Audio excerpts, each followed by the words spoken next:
Trump: transgender people can't serve in US military. He tweeted that he had consulted with military experts and cited tremendous medical costs and disruption.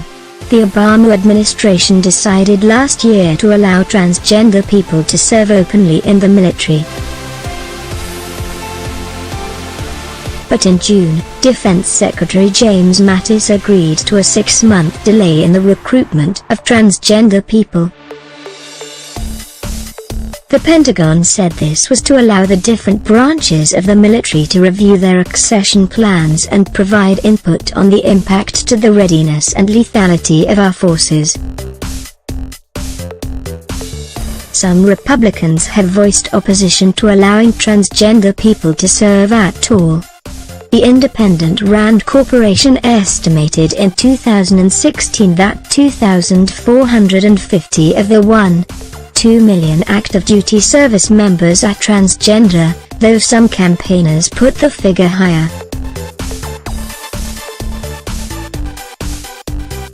In a series of tweets, Mr. Trump said, "After consultation with my generals and military experts, please be advised that the United States government will not accept or allow transgender individuals to serve in any capacity in the US military. Our military must be focused on decisive and overwhelming victory and cannot be burdened with the tremendous medical costs and disruption that transgender in the military would entail." Critics of Mr. Trump's move are contrasting it with his support for LGBT rights during last year's election campaign, when he said, "I will fight for you." Why now? With the Trump administration being buffeted by the Jeff Sessions political death watch, the ongoing multi-pronged investigation into the Trump campaign, the healthcare drama in the Senate and the impending Russian sanctions bill, perhaps the administration decided this was a good time to change the subject and rally conservative forces to his side. Republicans have long used cultural issues as a wedge to divide Democrats and energize evangelicals. As one White House insider acknowledged, this is straight out of that playbook. While Mr. Trump campaigned as sympathetic to LGBT rights, he needs the traditional religious conservatives to stay loyal to him now, more than ever. His populist supporters won't consider this a top issue, but the president needs more than just his die-hard loyalists in his corner, particularly if he's going to stoke intra-party discord by continuing to feud with Mr. Sessions.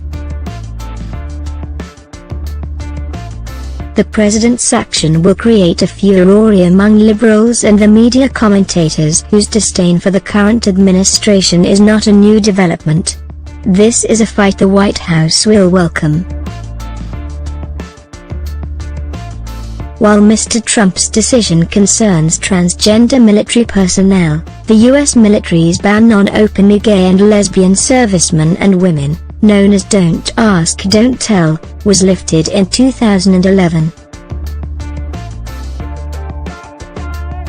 Aaron Belkin, director of the Palm Center, a leading think tank which studies gender and sexuality in the military, told the BBC that Mr. Trump's decision would force transgender troops to in effect live as gays and lesbians did under Don't Ask, Don't Tell. Don't Ask, Don't Tell was a disastrous policy that harmed the military for almost 2 decades, Mr. Belkin said.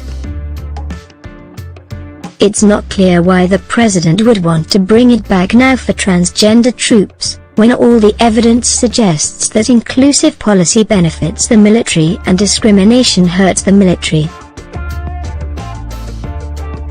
George Takei, equality campaigner and the actor who played Mr. Sulu in Star Trek, accused the president of cruelty and pettiness. Republican opponents of transgender people serving in the military include Vicky Hartzler, a congresswoman from Missouri, who wants transgender service members honorably discharged. Others are opposed to the military bearing medical costs associated with transgender recruits, such as gender reassignment. Trump supporter and political commentator Scott Presler is among those who disagree with the military carrying the cost of such interventions. While disagreeing with the ban, he added that generals know more about war than I do. I am cognizant that they understand what it takes to go to war. I don't think this is an attack on the LGBT community. I'm mixed, but I have confidence in the guidance that President Tr.